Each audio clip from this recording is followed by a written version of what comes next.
Bapak Ibu Dewan Guru sekalian, alhamdulillah hari ini ya kita dapat kembali bertemu dalam kegiatan yang sangat luar biasa yang nanti akan diisi oleh Ibu Hani Yura Fajriatun, sarjana komputer. Nah, beliau ini nanti akan menerapkan, mensosialisasikan ilmu yang sangat luar biasa. Salawat dan salam mari kita sampaikan kepada junjungan kita Nabi besar Muhammad Sallallahu Alaihi Wasallam. Semoga kita diberikan syafaatnya. Amin. Allahumma amin. Baik, Bapak Ibu hebat sekalian, saya selaku manajemen mutu, Kabin Manajemen Mutu hari ini terima kasih banyak diberikan kesempatan oleh Bu Hani untuk membuka agenda hari ini. Dan nanti saya harapkan kepada Bapak Ibu semua bisa mengambil pembelajaran yang Bapak Ibu terapkan nantinya di kelas. Ini sangat luar biasa. Kalau tadi saya sedikit ngobrol nih dengan Bu Hani, nanti akan disampaikan tentang budaya positif. Saya juga penasaran nih. Mau tanya-tanya juga nih, saya kan juga daftar nih CGP angkatan ini, sangat luar biasa nih ilmunya ya. Nanti bisa tanya jawab dengan Bu Hani untuk semangat teman-teman nih supaya untuk termotivasi lagi untuk mendaftar sebagai calon guru penggerak.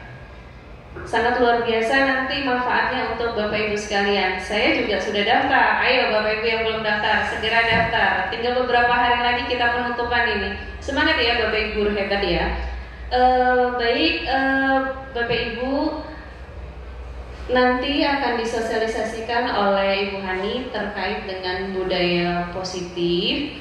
Nah, saya minta tolong kepada Bapak Ibu sekalian, apa yang nanti disampaikan oleh Bu Hani disimak baik-baik, kemudian coba diterapkan, ya. Karena ngobrol-ngobrol dengan Bu Hani kemarin sudah menerapkan tuh beberapa intisari dari kegiatan budaya positif ini dan hasilnya sangat luar biasa. Nah, bagaimana ini? Saya penasaran, bagaimana kalau apa yang disampaikan nanti oleh Bu Hani tentang budaya positif ini kita terapkan di kelas kita, di sekolah kita? Apa nih perubahannya? Saya tunggu action Bapak Ibu guru sekalian. Ya, siap ya Bapak Ibu ya.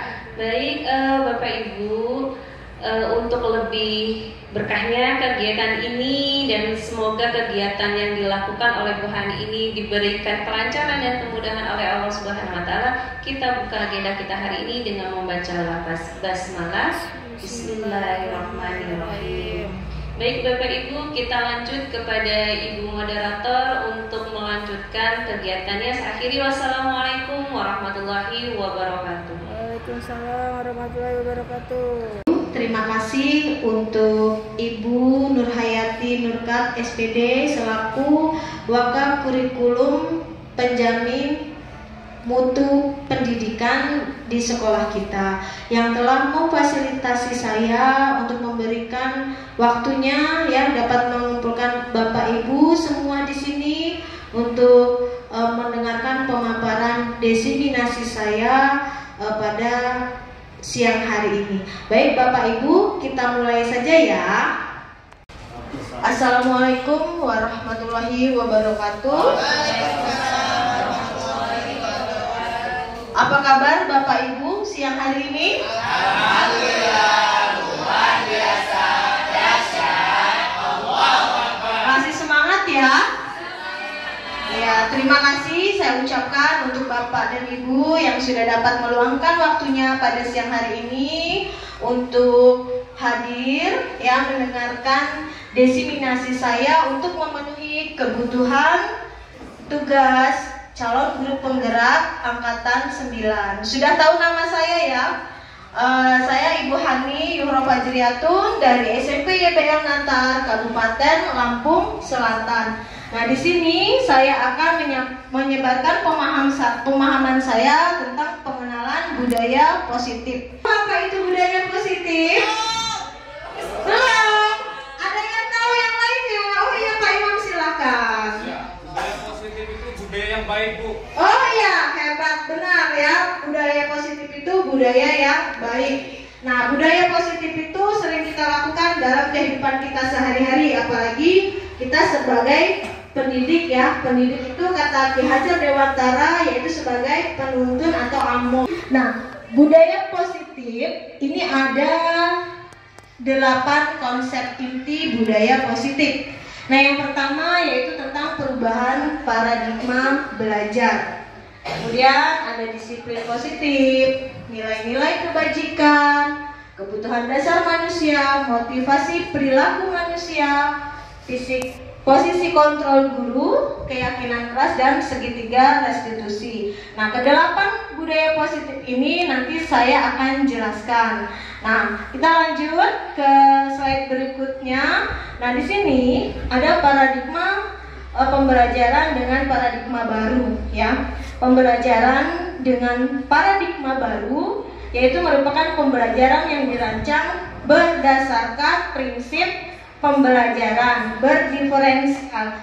Sudah tahu Bapak Ibu apa itu pembelajaran berdiferensial? Ada yang sudah tahu? Nah, ini mungkin baru ya, baru Bapak Ibu dengar, sama dengan saya juga baru ketemu di pendidikan guru penggerak ini. Nah, pembelajaran dengan paradigma baru. Pembelajaran dengan paradigma baru merupakan pembelajaran yang dirancang berdasarkan prinsip pembelajaran berdiferensial sehingga peserta didik itu belajar sesuai dengan kebutuhannya berdasarkan tahap perkembangan sesuai dengan psikologi modern untuk mewujudkan profil pelajar Pancasila. Nah, sekarang ini kita di Kumar itu harus apa? Kalau di Kumar ada profil pelajar Pancasila. Nah, profil pelajar Pancasila itu terdiri dari 6 elemen ya.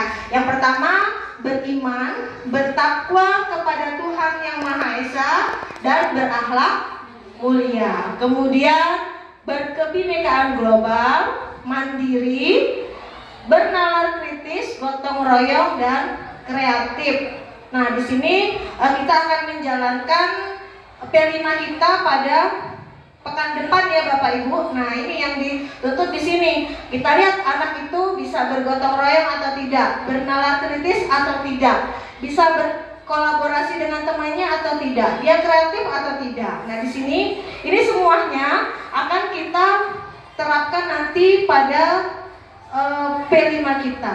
Nah, selanjutnya di sini ada miskonsepsi teori kontrol. Nah, miskonsepsi itu apa Bapak Ibu?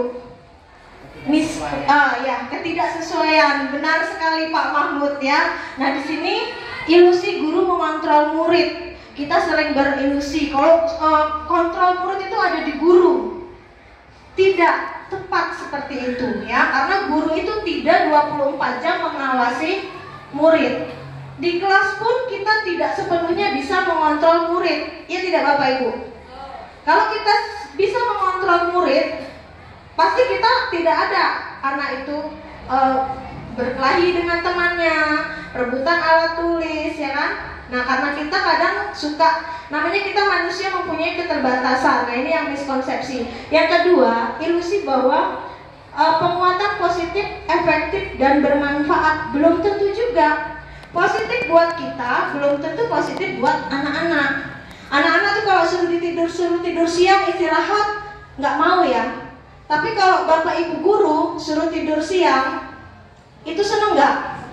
Seneng ya, semangat. Nah, jadi kita tidak bisa posisi kontrol kita itu sebagai pengenal bahwa positif, efektif, dan itu bermanfaat buat kita, belum tentu bermanfaat buat anak. Kemudian ilusi bahwa membuat rasa bersalah mampu menguatkan karakter. Nah, ini Bapak Ibu itu sering membuat anak merasa bersalah. Seumpama gini, anak tidak mengerjakan PR, anak tidak mengerjakan tugas.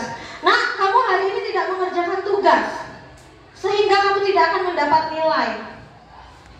Nah, itu anak akan merasa bersalah. Dengan merasa bersalah, dia tidak ada timbul motivasi intrinsik dia untuk mengerjakan tugasnya. Nah, kemudian ada ilusi bahwa orang dewasa berhak memaksa. Guru itu orang dewasa bukan Bapak Ibu? Iya, guru itu orang dewasa. Tetapi orang dewasa itu tidak selalu bisa memaksa kehendaknya. Kita tidak bisa memaksa kehendak kita kepada anak kita. Anak-anak itu nggak suka dipaksa. Bapak ibu juga tidak suka kan kalau dipaksa. Karena kita pun mempunyai kebutuhan dasar untuk kebebasan. Ya. Selanjutnya,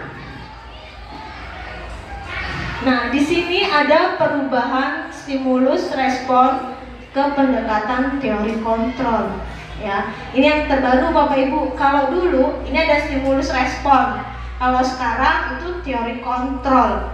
Nah, realitas atau kebutuhan kita sama, tetapi kalau di teori kontrol, realitas atau kebutuhan kita berbeda. Pak Habib dengan Pak Mahmud sama-sama lelaki, tapi kebutuhannya sama tidak? Tidak. Ya, saya dengan Bu Nur Hayati, kami sama-sama guru, tetapi kebutuhan kami itu berbeda. Kemudian semua orang melihat hal yang sama, itu di stimulus respon. Tetapi kalau di teori kontrol, setiap orang memiliki gambaran yang berbeda. Nah, seperti kita menentukan proyek, itu pemikiran kita beda-beda kan? Tetapi karena kita bisa berkolaborasi, kita bisa menerima saran dari teman yang lain, itu menjadi suatu hasil yang sangat baik.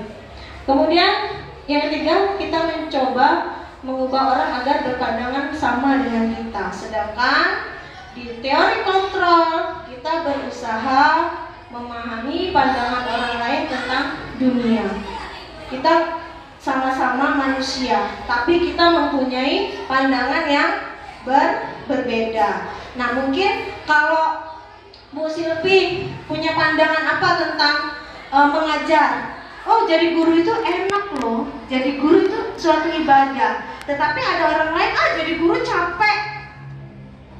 Apa kerjanya dari pagi, udah gitu pulang masih bawa kerjaan, nggak enak jadi guru. Tetapi kalau menurut Bu Silvi, jadi guru itu enak ya, jadi ladang pahala. Kemudian yang selanjutnya, perilaku buruk itu dilihat sebagai suatu kesalahan. Sedangkan di teori kontrol, perilaku buruk itu memiliki suatu tujuan. Kadang kita sebagai guru itu suka menghakimi anak. Oh, anak ini nakal nih, bandel, susah diatur. Padahal dia nakal itu kenapa tujuannya?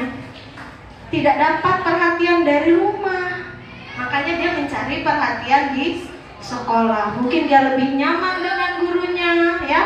Dia lebih merasa dihargai dengan gurunya, sehingga dia mencari-cari perhatian dengan gurunya supaya ditegur.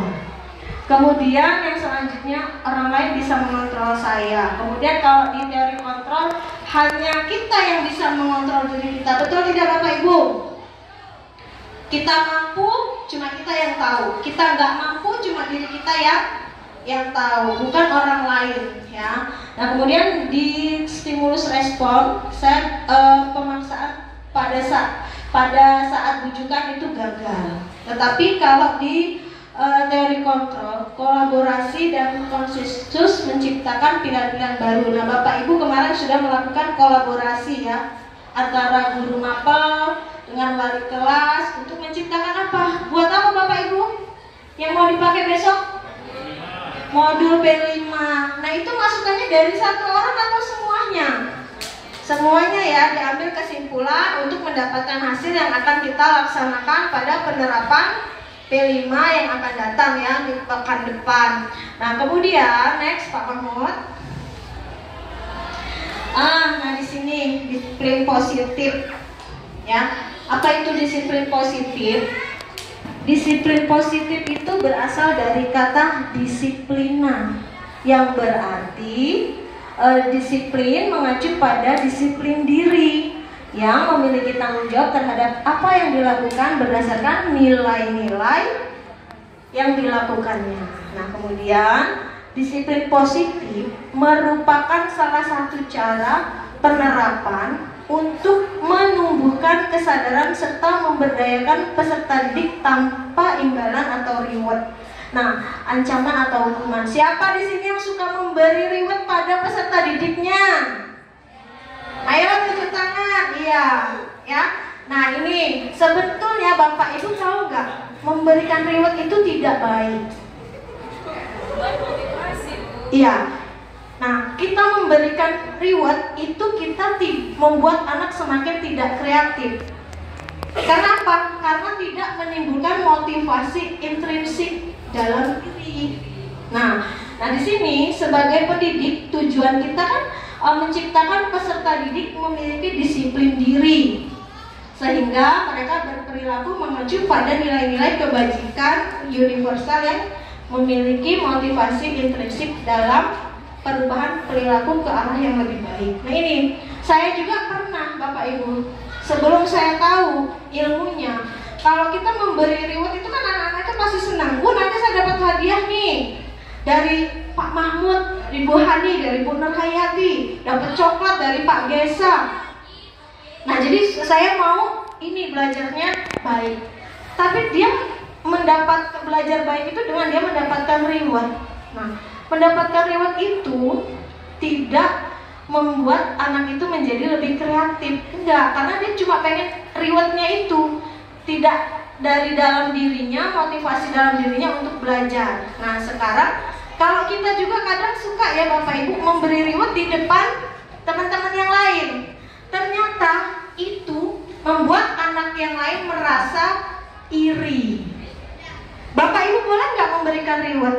Boleh, tetapi secara pribadi memberikannya, tidak boleh di depan kelas.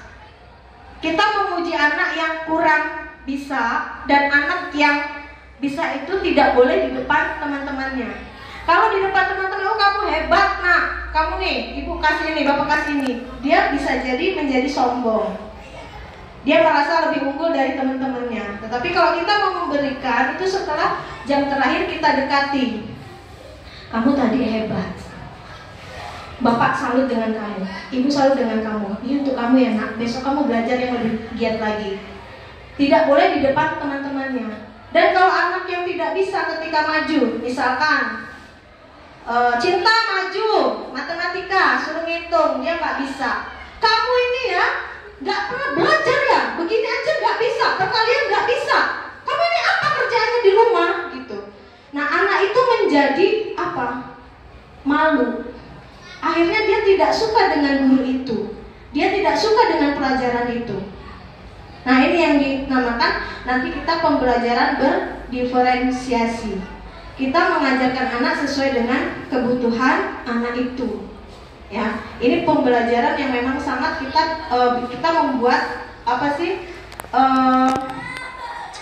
konsep anak yang sudah bisa, belum bisa, dan masih tahap belajar itu ada tahap-tahapannya. Jadi kita tidak boleh menyamakan semua anak itu sama, memperlakukan anak itu oh semuanya harus sudah bisa, tidak seperti itu. Nah ini yang sering kita lakukan. Nah terus kalau anak nggak bisa kita hukum, anak itu akan menjadi dendam dengan gurunya. Oke ya, selanjutnya ada yang mau ditanya nggak di sini tentang disiplin positif? Belum ya? Kita lanjut ke materi selanjutnya ya. Iya, gimana Pak Mahmud? Memotivasi anak itu supaya dia termotivasi dari hasil karya anak lainnya. Bagaimana kalau dia tidak di depan anak yang lain? Nah, caranya ada Bapak. Nah, kenapa kok kita tidak boleh memotivasi anak di depan? Maksud saya itu tidak boleh memuji anak di depan teman anak yang lainnya. Karena caranya begini, kalau kita mau menampilkan anak di depan anak lainnya supaya anaknya itu mengikuti jejak temannya, jangan terlalu memuji anak itu berlebihan. Temannya bisa, yang lain pasti bisa. Kenapa temannya bisa? Kok kalian tidak bisa? Kalian pasti bisa. Ayo nak, kita semangat, semua pasti bisa. Jadi nggak nih, contoh dia bisa. Kamu gimana? Gitu, itu jangan. Jadi dijadikan dia itu sebagai sampel untuk memotivasi anak itu supaya anak itu menjadi semangat. Gitu Pak Mahmud. Oke, slide selanjutnya ya. Nah di sini kita akan membahas tentang nilai-nilai kebajikan. Apa itu nilai kebajikan? Bapak Ibu ada yang tahu? Nilai kebajikan. Nah, di sini nilai yang disepakati bersama, lepas dari suku bangsa, agama, bahasa maupun latar belakangnya. Nah, di sini saya ambil 3 contoh. Yang pertama ada profil pelajar Pancasila, yaitu beriman dan bertakwa kepada Tuhan Yang Maha Esa, berakhlak mulia, berkebinekaan global, gotong royong, mandiri, kreatif dan bernalar kritis. Kemudian yang kedua itu IBO, Primary Years Program atau PYP. Nah, di sini apa yang termasuk kebajikannya itu ada toleransi, rasa hormat, kemudian integritas, mandiri, menghargai, antusias, empati, keingintahuan, ya, kemudian kreativitas, kerjasama, percaya diri dan komitmen. Nah, selanjutnya di keterampilan hidup, life skill. Nah, ini yang paling penting, keterampilan hidup. Kita butuh keterampilan hidup. Kenapa? Kalau kita tidak punya keterampilan, kita akan sulit untuk menghadapi kehidupan ini. Betul nggak Bapak Ibu? Iya. Apalagi kita hanya bergantung kepada orang. Ya. Jadi kecakapan atau life skill ini sangat penting sekali. Dapat dipercaya. Ini yang paling penting ya, amanah, ya kan? Kalau orang sudah nggak bisa dipercaya, dimanapun kita berada itu akan sulit. Kemudian lurus hati, kita nggak punya dengki-dengki sama orang, ya. Kemudian pendengar yang aktif. Jadi kalau kita ada teman kita yang berbicara, boleh nggak kita motong-motong pembicaraan orang lain? Tidak boleh ya. Kemudian tidak boleh merendahkan orang lain. Terus memberikan yang terbaik dari diri. Jadi selama kita bisa membantu orang lain, memudahkan urusan orang lain dengan baik, maka lakukanlah. Ada ruginya nggak Bapak Ibu kita nolong orang? Nggak ada ya. Nah, inilah yang bisa membuat kita bisa bertahan hidup. Kita mampu bersinergi dengan orang lain. Kalau kita hidup sendiri, kita akan sulit ketika kita kekurangan, nggak ada yang menolongin kita, ya. Selanjutnya, nah di sini ada kebutuhan dasar manusia. Manusia itu mempunyai kebutuhan dasar itu ada 5, ya. Di sini kebutuhan dasar manusia itu segala sesuatu yang kita lakukan, mendapatkan yang kita inginkan. Untuk mendapatkan sesuatu yang kita inginkan, kita akan melakukan segala cara. Nah, seluruh tindakan yang kita lakukan itu memiliki tujuan. Tujuannya apa? Untuk apa? Memenuhi kebutuhan dasar kita, ya. Kebutuhan dasar kita ada berapa, Bapak Ibu? Ada 5. Ayo kita lihat apa kebutuhan dasar kita. Yang pertama, bertahan hidup. Kita butuh nggak bertahan hidup? Iya, kita butuh rumah. Siapa yang belum punya rumah? Mudah-mudahan Allah memudahkan Bapak Ibu untuk memiliki rumah sendiri ya. Ya, karena itu kebutuhan dasar kita. Kemudian keamanan, kesehatan. Ada yang sakit nggak di sini Bapak Ibu? Alhamdulillah semuanya sehat ya. Semoga Allah memberi kesehatan dan keselamatan buat kita dan keluarga kita semuanya. Amin. Kemudian kasih sayang dan dicintai ya. Ini sangat perlu sekali. Jadi bukan hanya dicintai dengan pasangan kita Bapak Ibu, tapi dicintai dengan lingkungan kita, dengan teman kita. Kita berkolaborasi, kita diajak. Kita ada acara apa, kita diajak. Murid-murid kita sayang. Murid-murid kita membutuhkan kita. Ketika kita tidak datang, kita dirindukan. Asik nggak itu Bapak Ibu? Asik ya. Nah, kemudian kita bisa bekerja sama dalam kelompok. Nah, Bapak Ibu kemarin sudah merasakan tuh dalam kelompoknya, Bapak Ibu diterima tidak masukannya? Diterima. Bapak Ibu diterima tidak kehadirannya dengan teman-teman yang lain? Diterima ya. Nah, itu kebutuhan dasar kita untuk dicintai dan disayangi. Kalau kita tidak disayangi, kita sedih nggak? Sedih. Nah, yang ketiga ada penguasaan. Di sini ada harga diri. Nah ini, kalau kata orang Lampung apa harga diri itu? PL. Kita tidak suka direndahkan. Kita pengen dihargai karena kita mempunyai harga diri, ya. Kemudian keinginan untuk dianggap. Kita nggak suka ya diremehkan. Kita pengen dianggap, sekalipun apapun yang kita perbuat, sekecil apapun, kita pengennya dianggap. Nah, kemudian berprestasi diakui dan didengar. Kalau kita berprestasi, kita dilecehkan, kita direndahkan, kita nggak dihargai, sedih nggak Bapak Ibu? Sedih ya. Kita nggak, apa sih? Padahal kita sudah memberikan sesuatu yang terbaik, tapi kita tidak dihargai. Itu memang sangat menyakitkan. Ada yang seperti itu? Ada ya? Ya mungkin kemudian semoga ke depannya itu tidak akan terjadi lagi ya. Kemudian kebebasan. Nah, kebebasan, kita itu semuanya pengen bebas ya. Kita pengen melakukan hal-hal yang kita senangi dengan bebas, tidak ada yang melarang. Pak Gesa pengen bebas, saya pengen mandiri, saya pengen cari kebahagiaan saya dengan cara sendiri. Kebahagiaan itu kita yang menciptakan ya Bapak Ibu, bukan orang lain. Kebahagiaan itu karena kita melakukan sesuatu itu kita happy. Sekalipun orang itu mulai capek amat sih Bu Hani itu gitu, tapi saya melakukan semua itu dengan happy. Itulah perjuangan yang sesungguhnya ya. Berarti itu saya ada di jalan yang benar walaupun capek tapi saya happy gitu. Kenapa? Yaitu saya pengen kebebasan. Kebebasan saya belajar untuk menjadikan diri saya menjadi lebih baik lagi. Kemudian mencoba hal baru, mampu mengendalikan arah dirinya. Nah, saya harus bisa mengendalikan arah diri saya. Ketika saya di sini tidak dihargai, ketika saya di sini tidak bisa berkembang, saya akan bergabung dengan orang-orang yang hebat, orang-orang yang mau bekerja keras, orang-orang yang mau ada untuk memperbaiki dirinya menjadi lebih baik lagi, tidak bergabung dengan orang-orang yang ada di zona nyaman. Kalau kita selamanya ada di zona nyaman, kita tidak akan maju, Bapak Ibu. Ada ini, enggak lah, orang nggak ada kawannya.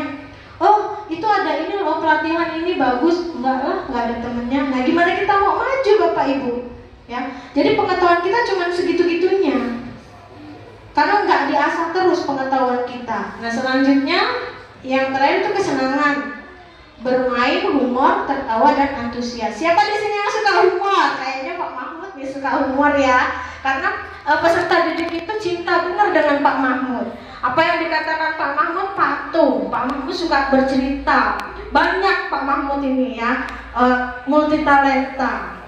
Ya, iya nggak? Setuju nggak? Iya.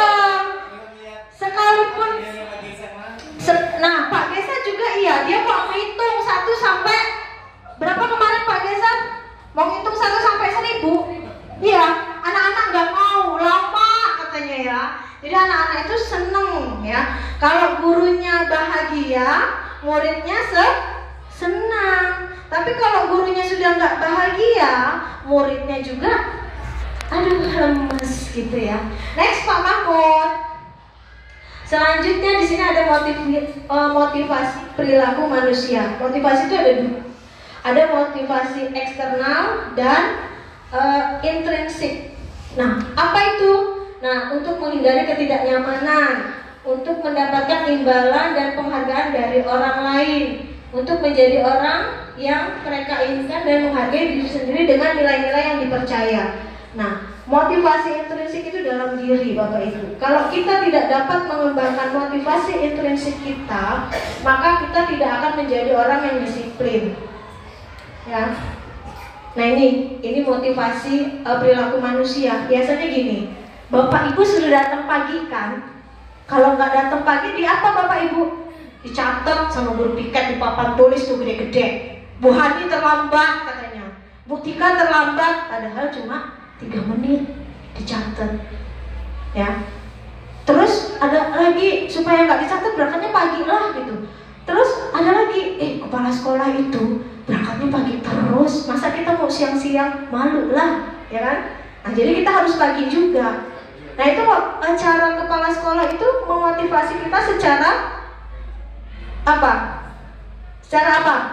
Dia tidak berkata-kata, tapi dia tunjukkan dengan perilaku dia. Nah itu supaya kita menumbuhkan kesadaran diri kita bahwa kita harus datang tepat waktu. Pernah nggak kepala sekolah datang bilang, jangan datang terlambat? Tidak pernah ya Bapak Ibu. Cukup dengan perilaku, datang lebih awal. Oke, selanjutnya di sini ada, ayo Pak Mahmud di next. Nah ini ada tentang motivasi itu ada 3 ini ya. Ada hukuman, konsekuensi, dan restitusi. Kita tidak suka dihukum karena hukuman itu bersifat apa? Tiba-tiba. Murid tidak tahu apa yang akan terjadi, bersifat satu arah, berupa hukuman fisik atau psikis. Ada nggak yang suka menghukum muridnya? Ada ya, termasuk saya. Sebelum saya tahu materinya, saya suka menghukum anak yang melakukan kesalahan. Kemudian konsekuensi itu terencana, disepakati, sesuai aturan. Sikap guru selalu memonitor murid. Yang ketiga itu restitusi. Nah ini yang terbaru yang harus kita jalankan sebagai guru itu restitusi. Nah proses menciptakan kondisi bagi murid untuk menciptakan, memperbaiki suatu kesalahan. Jadi kita cari solusi di sini. Kemudian proses kolaboratif yang mengajarkan murid untuk mencari solusi diri sendiri. Ya, nah ini. Selanjutnya yaitu tentang 5 posisi kontrol guru. Nih Bapak Ibu, kadang kita tidak sadar ya. Kita tidak tahu kita sebagai guru yang mempunyai posisi kontrol yang mana. Yang pertama ada guru penghukum, yang kedua pemantau, yang ketiga pembuat merasa bersalah, yang keempat teman, yang kelima manajer. Nah apa itu posisi penghukum? Kita lihat slide selanjutnya. Nah 5 contoh posisi guru ya, penerapannya dalam upacara bendera. Ini sering sekali terjadi kepada anak-anak kita. Yang pertama, kalau kita di posisi penghukum, anak nggak pakai atribut, kita suka marah. Ayo, hormat bendera selama 1 jam, ya kan? Kemudian pembuat merasa bersalah. Berapa kali nak, ibu memberitahu kamu, ya, selalu saja kamu mengecewakan ibu. Tapi kita seringnya itu marah. Nah yang sekarang itu posisi teman atau bestie kata anak-anak. Ya apa yang posisi teman? Ayo dong ikuti peraturan sekolah. Ada yang seperti itu Bapak Ibu? Ada ya? Tolong bantu Bapak Ibu ya, sekali ini aja. Ya sudah, tidak apa-apa. Lain kali jangan seperti itu ya. Ada nggak Bapak Ibu yang seperti itu ketika anaknya salah? Ada. Yang kemudian posisi pemantau. Kamu sudah melanggar peraturan. Kamu tahu konsekuensinya ya? Apa? Nah itu kalau pemantau. Setelah upacara, kamu beli topi dan dasi di koperasi. Itu pemantau. Supaya jangan diulangi lagi. Terus kalau nggak punya duit gimana? Anak-anak itu sanggupnya cuma 5.000, suruh beli topi dan dasi di koperasi. Nah selanjutnya ada posisi yang paling keren Bapak Ibu, yaitu posisi manajer. Ada nggak di sini yang sudah menerapkan posisi manajer? Nah posisi manajer itu, dia kalau anaknya salah itu nggak dimarahin, ditanya dulu, apakah kamu tahu kesalahan kamu? Jadi dia langsung marah-marah. Kira-kira bagaimana cara kamu memperbaiki kesalahan ini? Nah, jadi kalau manajer ini dia mencari solusi, ya, dia menerapkan, nanya dulu kenapa kamu seperti itu. Oke, nah selanjutnya, next Pak Mahmud. Selanjutnya di sini ada posisi kontrol guru. Posisi apakah aku? Nah di sini soalnya saya kecewa sekali dengan kamu. Saya kecewa sekali dengan kamu. Ini posisi kontrol apa Bapak Ibu? Ayo, apa? Apa Bu? Pak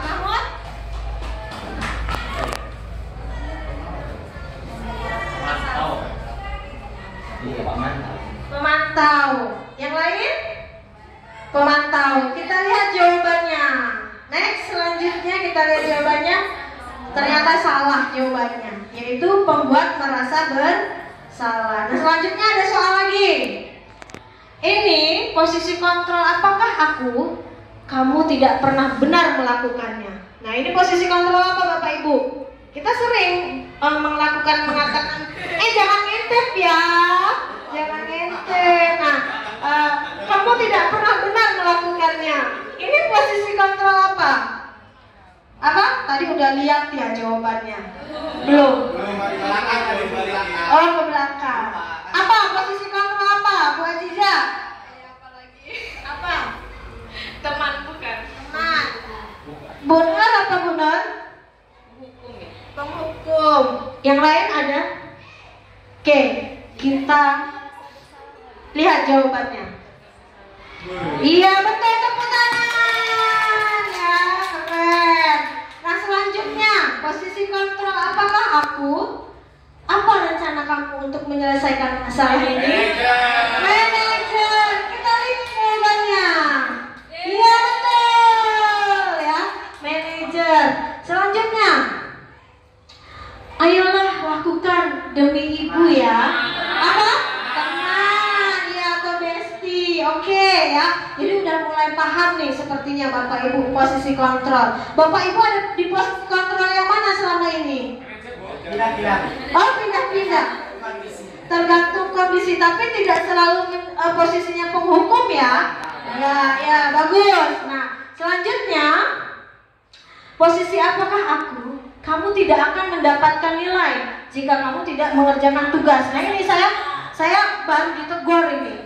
Bu Hani, anak kamu ini nggak ngerjain tugas.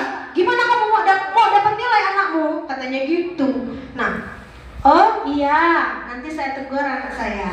Nah, saya senang sebagai wali kelas. Jadi guru mapel tuh laporan kan ke wali kelasnya. Nah, ini guru mapel ini posisi kontrol apa? Ayo, apa? Pemantau. Pembuat merasa bersalah. Terus penghukum. Pak Mahmud apa? Hukum. Kita lihat jawabannya. Jreng. Iya, pemantau siapa yang jago pemantau lagi?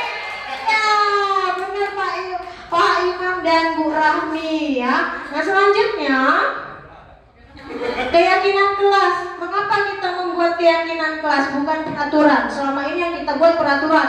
Jangan berisik. Itu kata apa? Positif atau negatif? Negatif. Kalau positifnya apa? Apa? Tidak ngobrol ya. Pokoknya tidak ngobrol itu nggak boleh. Menggunakan kata jangan, dilarang, tidak boleh, itu bukan keyakinan kelas yang menggunakan budaya positif. Nah, itu jangan ngobrol. Apa? Ayo tertib, boleh. Apa lagi? Ayo disiplin. Apa lagi? Kalau nggak boleh ngobrol itu apa kata negatifnya? Diam saat guru berbicara. Ya, mendengarkan saat guru berbicara. Terus apa lagi? Terus kadang kan anak kita suka lari-larian. Apa kata negatifnya? Negatifnya tuh jangan berlari-lari di dalam kelas. Artinya apa kalau kata positifnya? Lebih baik Ya, duduk atau berjalan di dalam kelas. Selanjutnya Pak Mahmud, kalau keyakinan itu kan lebih ada dalam diri. Seperti Bapak Ibu yakin kalau naik motor itu harus pakai helm supaya apa? Supaya safety. Jadi kalau keyakinan itu tumbuh dari dalam diri. Ya, kalau peraturan kan panjang, dilarang buang sampah. Tapi kata positifnya buang sampah pada tempatnya. Nah, di sini keyakinan kelas itu bersifat abstrak, berupa pernyataan universal dibuat dalam pernyataan positif sedikit saja agar mudah diingat sesuai dengan kondisi sekolah agar mudah diingat. Semua warga kelas atau kelas dilibatkan dalam membuat keyakinan kelas. Oke, paham di sini Bapak Ibu? Ini selanjutnya ada segitiga restitusi. Ya, apa itu segitiga restitusi? segitiga restitusi itu yaitu proses dialog yang dijalankan oleh guru agar menghasilkan murid yang bertanggung jawab. Ya, kita selama ini sering membuat anak itu merasa bersalah, tidak tanya bagaimana apa yang dilakukannya gitu, enggak. Marah kalau anak berantem, kita marah. Nah, tanggung jawabnya belum ketemu. Nah, di sini di segitiga restitusi ini ada 3. Yang pertama, menstabilkan identitas, kemudian validasi tindakan yang salah, dan menanyakan keyakinan. Apa itu menstabilkan identitas? Ya, kita tanya dulu ke anak itu, kamu kenapa melakukan hal ini? Kita pun begitu ya Bapak Ibu. Kita ini manusia, tidak selamanya manusia itu benar. Manusia adalah tempatnya salah. Tidak ada manusia yang sempurna. Next, selanjutnya. Nah, menstabilkan identitas itu berdasarkan prinsip membuat kesalahan adalah bagian dari proses pembelajaran. Setiap manusia itu kadang melakukan kesalahan ya, yang disengaja atau tidak disengaja. Nah, dia melakukan kesalahan itu suatu hal yang wajar. Tidak ada manusia yang sempurna, karena kita juga sebagai guru itu sering melakukan kesalahan. Tapi kadang kita enggak mengakui apa yang kita lakukan itu salah. Kemudian Bapak Ibu juga pernah menghakimi orang, oh kamu ini salah gini, padahal kita juga salah gitu. Kemudian kamu berhak merasa begitu kalau ketika ada anak yang melakukan kesalahan. Jadi kita jangan mengejek anak itu, woi kamu salah, udah salah ya salah gitu, tidak. Karena kita harus tahu dia melakukan seperti itu kenapa. Yang selanjutnya, validasi tindakan yang salah. Berdasarkan prinsip setiap perilaku berupaya memenuhi suatu kebutuhan tertentu. Nah, yang di sini validasi tindakan salah itu begini. Kamu pasti punya alasan mengapa kamu melakukan itu. Kita kan kalau langsung dipojokkan atas kesalahan kita tidak nyaman ya Bapak Ibu. Kita melakukan itu ada tindakannya. Nah, ini anak-anak itu juga seperti itu. Kemarin saya sudah mempraktekkan. Begitu saya dapat materi ini, kejadian itu di SMP, anak itu berantem hampir tinju-tinjuan, sudah sangat emosi sekali. Nah, saya terapkanlah dengan segitiga restitusi ini untuk menyelesaikan suatu masalah. Saya tanya, kamu kenapa begitu? Saya tidak suka Bu dituduh-tuduh. Kamu dituduh apa? Saya dituduh nyumputin tasnya si Andi Bu, katanya seperti itu. Kamu melakukannya tidak? Tidak Bu, itu teman saya. Tapi benar kamu tidak melakukannya? Iya. Jadi saya emosi Bu, saya minta maaf. Nah, seperti itu jawabannya. Nah, terus saya tanya, terus apa solusi kamu untuk menyelesaikan masalah ini? Saya minta maaf Bu, karena saya emosi. Saya tadi hampir memukul dia, tapi saya tidak sampai memukul karena saya masih mikir itu teman. Saya salah. Nah, bagus, kamu sudah melakukan kesalahan kamu. Mungkin Ibu kalau ada di posisi kamu juga, Ibu emosi. Nah, saya seperti itu. Akhirnya anak itu dia menyadari kesalahannya, dia tahu apa yang harus dia lakukan, solusinya seperti apa. Nah, di sini karena dia mengapa dia seperti itu? Karena dia melindungi apanya? Dia melakukan seperti itu, dia emosi itu, kenapa dia seperti itu? Harga diri, ya. Dia nggak suka dituduh-tuduh, dia nggak suka diremehkan. Kembali lagi tadi ke kebutuhan dasar manusia, kalau dia butuh dihargai. Nah, yang selanjutnya di sini ada menanyakan keyakinan, ya, seperti saya katakan tadi. Apa keyakinan kelas kita? Nah, Bapak Ibu bisa dimulai membuat keyakinan kelas itu dengan peserta didik Bapak Ibu di kelas yang Bapak Ibu ampu. Kan Bapak Ibu sebagai wali kelas itu bisa dimulai dari situ. Tidak usah muluk-muluk ke keyakinan kelas di sekolah, tapi keyakinan kelas di kelas kita, ya, yaitu kita sepakati gambaran bersama apa yang tidak boleh dilakukan di dalam kelas itu. Tapi ingat, jangan menggunakan kata negatif. Anak-anak itu nggak suka dilarang. Jangan main, ya dia main. Jangan ngobrol, ya dia ngobrol. Iya enggak?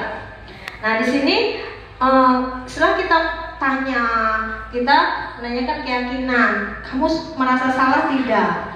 Nah, seperti apa gambaran kelas di kelasmu? Saya tidak menghargai teman saya. Ya, jadi kalau menghargai orang itu kita tidak akan terjadi perkelahian. Kita kalau disiplin, kita akan mengerjakan tugas dengan tepat waktu. Bapak Ibu juga seperti itu. Kalau ada tugas, cepat dikerjakan, disiplin waktu. Jadi kalau disiplin waktu itu, nah kalau kita ke peserta didik kita bilang gini, jangan terlambat ya ngumpul tugasnya. Oh, anak nambah nyantai.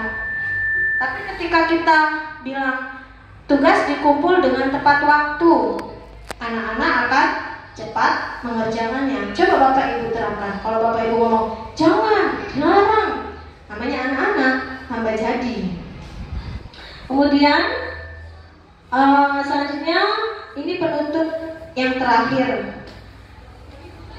Dalam penerapan program disiplin positif, kita itu hendaknya sebagai guru ya memiliki standar kepribadian profesional dan sosial yang baik. Kalau kita tidak memiliki profesional, kita tidak memiliki jiwa sosial yang tinggi, kita akan masa bodoh sama siswa kita. Yang penting kita nyampein materi, selesai. Anak itu mau nyambung, mau enggak, terserah. Yang penting tugas saya sebagai guru selesai. Nah, itu tidak sesuai dengan prinsip filosofi Ki Hajar Dewantara, bahwa guru itu sebagai among atau posisi kontrol, sebagai penuntun. Nah, guru ini sebagai ibaratnya petani ya Bapak Ibu. Mau bagus mau tidak hasil yang kita tanam itu tergantung dari petaninya. Anak-anak ini bibitnya yang akan kita olah menjadi seperti apa mereka ini.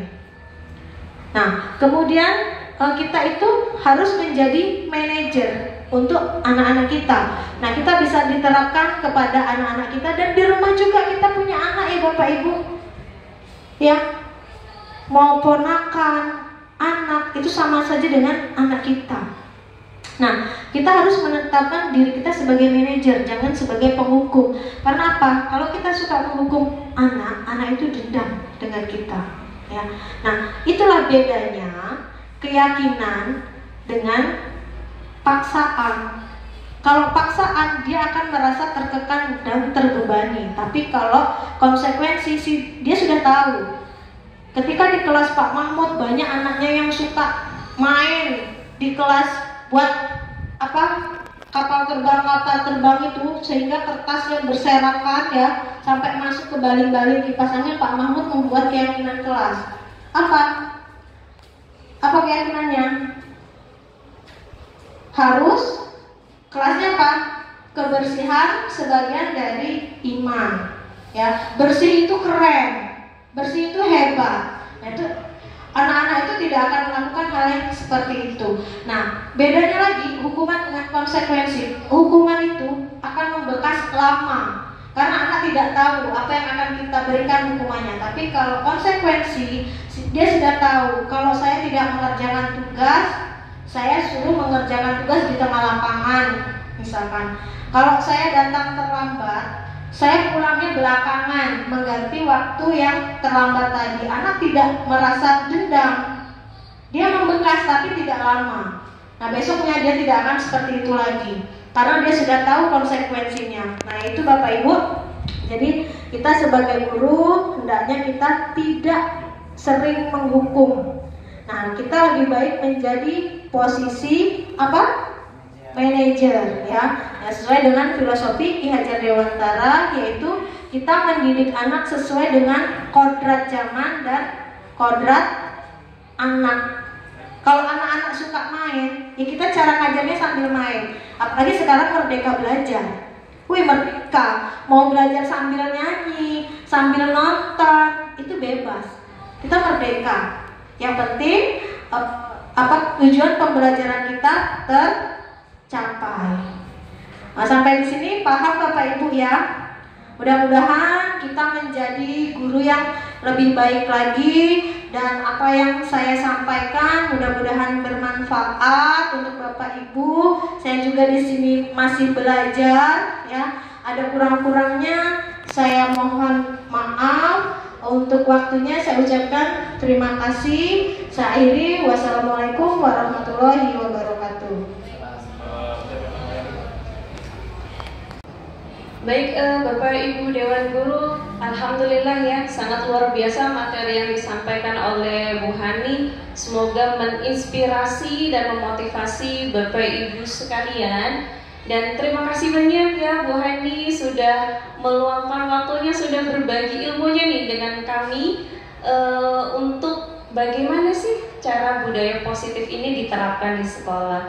Baik Bapak Ibu Dewan Guru, saya tunggu action Bapak Ibu Guru sekalian seperti yang tadi kita pelajari ya. Saya tunggu untuk disampaikan kepada anak-anak dan semangat Bapak Ibu sekalian untuk kegiatan kita selanjutnya. Kita tutup kegiatan hari ini dengan membaca lafaz hamdalah, alhamdulillahirabbil alamin. Saya akhiri, wabillahi taufiq wal hidayah. Wassalamualaikum warahmatullahi wabarakatuh. Waalaikumsalam warahmatullahi wabarakatuh.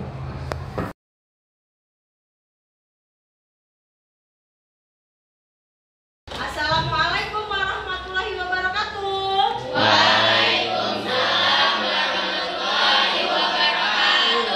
Apa kabar anak-anak semua? Baik. Masih semangat? Oke, alhamdulillah ya. Kalian masih tetap semangat. Dan siapa yang tidak hadir hari ini? Mana Abi? Oh, tidak tahu. Baik ya. Semoga kalau Aldi sakit kita doakan supaya cepat sehat. Hari ini Ibu akan mengajak kalian membuat keyakinan kelas. Ya. Nah, kalau keyakinan kelas kalian sudah pernah dengar belum? Tapi kalau peraturan kelas kalian sudah pernah dengar belum? Nah, peraturan kelas seperti apa yang kalian tahu? Tata tertib. Apa saja tata tertib yang ada di sekolah kita? Terus bayar uang kas, pakai baju yang terus tidak boleh pakai topi selain topi sekolah. Terus apa lagi? Dilarang Rokok. dilarang membawa senjata. Terus apa lagi? Dilarang bawa dilarang tawuran. Terus apa lagi? Nah, itu semuanya peraturan yang isinya dilarang ya. Jangan ini, jangan itu. Kalian suka nggak kalau dilarang-larang? Kalian suka nggak kalau dihukum? Kenapa kalian tidak suka dihukum? Nggak enak ya dihukum itu. Nah, kalau kita membuat keyakinan kelas, kalian punya keyakinan nggak? punya Nah, contohnya seperti apa? yakin adanya Tuhan. Ya, yakin kepada Allah ya. Nah, kita punya keyakinan sebagai manusia yang beriman, beragama, kita punya keyakinan terhadap Tuhan yang Maha Esa. Nah, terus kita pakai masker. Pakai masker itu kita punya keyakinan nggak? Supaya apa kita pakai masker? Iya, biar tidak kena debu, ya. Terus kalau kita naik motor, kita harus pakai helm. Nah, keyakinan kita kalau pakai helm itu kepala kita akan kepala kita terhindar dari benturan-benturan keras ketika kita jatuh. Terus apa lagi? Keyakinan apa lagi yang ada dalam diri kalian? Kalian yakin nggak kalau sekolah itu kalau nggak mandi saya ngantuk? Kalau saya nggak mandi badan saya bau, teman saya jadi tidak nyaman. Nah, keyakinan ini sama seperti peraturan ya. Tetapi kalau keyakinan ini dia lebih singkat dan tidak terlalu panjang sehingga mudah dimengerti. Seperti menghormati guru, iya menghormati guru atau menghormati orang lain seperti kita menghormati teman, ya. Boleh tidak kita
belajar.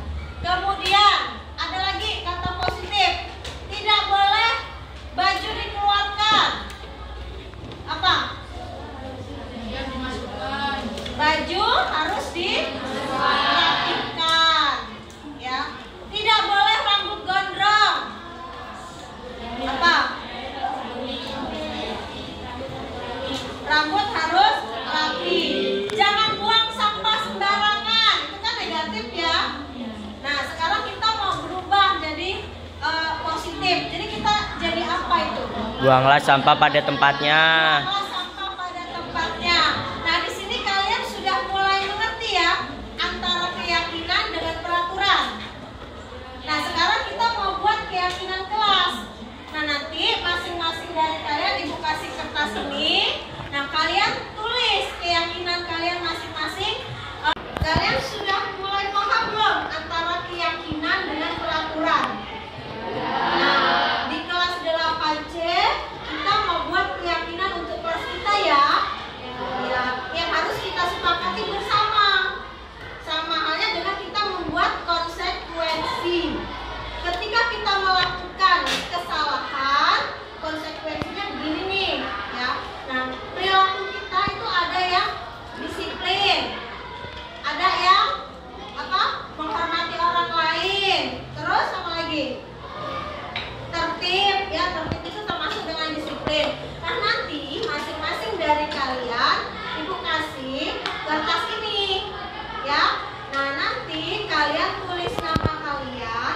Kalian tulis budaya positif atau keyakinan yang ada dalam diri kalian. Saya tuh mau loh di kelas saya itu seperti ini, gitu.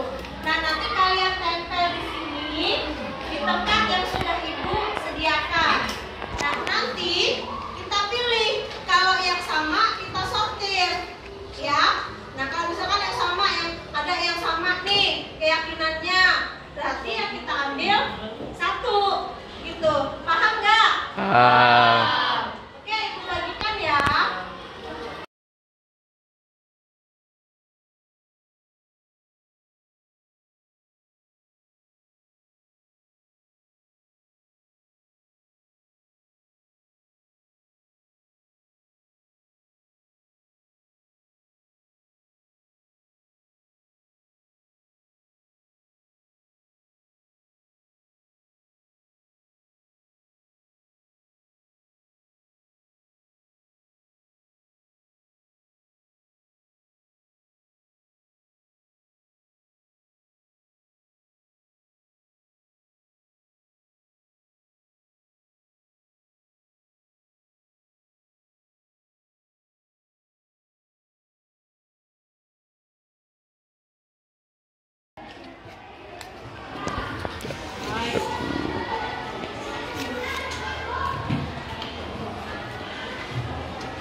Silakan ditulis ya keyakinan kelasnya. Nanti yang sudah silakan ditempel ke depan.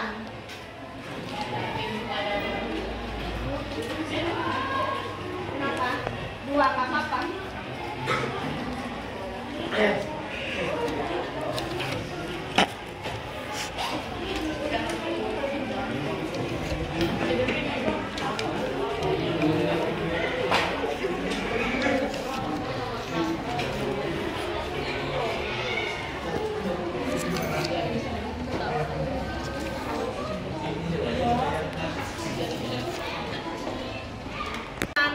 Kalian tulis keyakinan kelas kalian. Setelah itu kalian tempel di depan ya. Silakan ibu tunggu ya.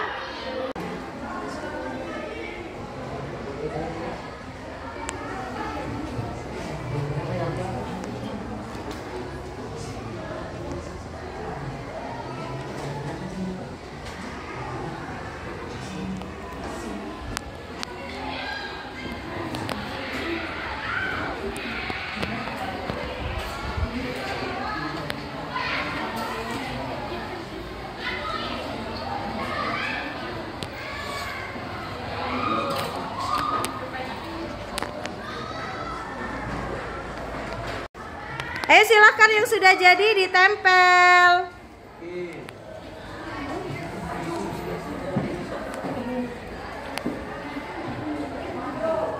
Ayo lanjut, yang sudah jadi silahkan ditempel keyakinan yang sudah dibuat. Enggak, Bu.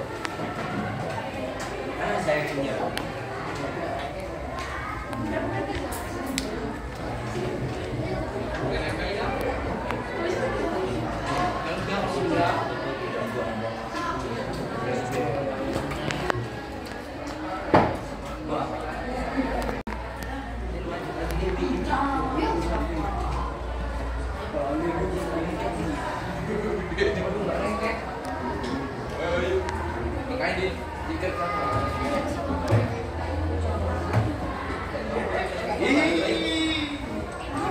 Nah, baik anak-anak, terima kasih kalian sudah membuat keyakinan kelas kita ya. Nah, sekarang kita lihat keyakinan kelasnya ada yang sama atau tidak ya. Nah, ini datang lebih awal saat piket. Kemudian bicara dengan sopan, baik dan sopan, mengerjakan tugas tepat waktu. Saya yakin kelas 8C bisa membayar uang kas tepat waktu. Berarti banyak yang tidak tepat waktu ya nak ya? Banget, Bu. Banyak. Membuang sampah pada tempatnya, menjaga kebersihan dan ketertiban kelas, memakai seragam yang rapi dan memakai atribut lengkap, selalu tertib dan disiplin. Kemudian disiplin lagi, rutin dalam membayar uang kas. Ini berarti uang kas sama uang kas di sini ya. Nah, ini uang kas sama uang kas. Terus ini berangkat tepat waktu. Nah, ini di sini tepat waktu. Sama ini. Nah, kemudian ketika di kelas duduklah dengan rapi ya. Ini artinya tertib, tidak berisik. Nah, sama ini mengerjakan tugas dengan tepat waktu. Piket, kemudian membayar uang kas ini di sini. Terus datang tepat waktu itu di sini. Membuang sampah pada tempatnya. Nah, ini di sini. Kemudian mengerjakan PR di sini. Bu, itu di skip. Berangkat sekolah tepat waktu. Nah, ini di sini. Ketika pelajaran harus tertib dan tenang. Terus ini apa ini? Tepat waktu di sini. Ini tepat waktu di sini. Ini di sini. Ini membuang sampah. Ini PR di sini. Kemudian tepat waktu, jangan membuang sampah ya. Kita sortir, kita mendapatkan berapa keyakinan di sini? 1, 2, 3, 4, 5, 6, 7. Yang pertama, kalian harus membayar uang kas dengan tepat waktu. Datang lebih awal, berbicara dengan baik dan sopan. Kemudian diam saat guru menjelaskan pelajaran. Yang selanjutnya tidak terlambat ya, datang tepat waktu lagi. Ini kemudian ini selalu membuang sampah pada tempatnya dan piket sesuai jadwal yang ditentukan serta menjaga kebersihan dan ketertiban kelas. Nah, itu yang kalian buat keyakinannya. Semoga nanti kalian bisa menjalankan ya nak. Nah, setelah itu kalian silahkan mengisi daftar hadir pada hari ini saat kita membuat keyakinan kelas. Nah, keyakinan kelas ini berarti sudah kalian setujui oleh kelas kalian. Setuju gak? Nah, kalau begitu silahkan kalian mengisi daftar hadir yang sudah ibu sediakan. Kita mulai dari sebelah sini ya.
Assalamualaikum warahmatullahi wabarakatuh. Perkenalkan, nama saya Arya Dwi Saputra dari Sekolah SMP BL kelas 8C.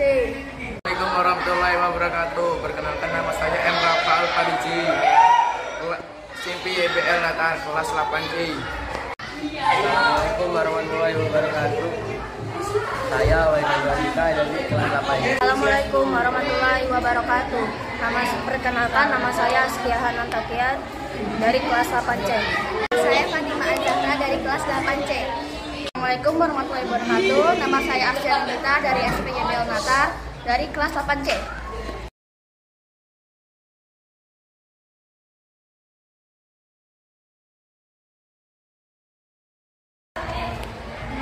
Saya sangat senang. Saya sangat senang. Saya sangat bersemangat. Saya sangat senang sekali. Saya sangat bahagia. Semangat.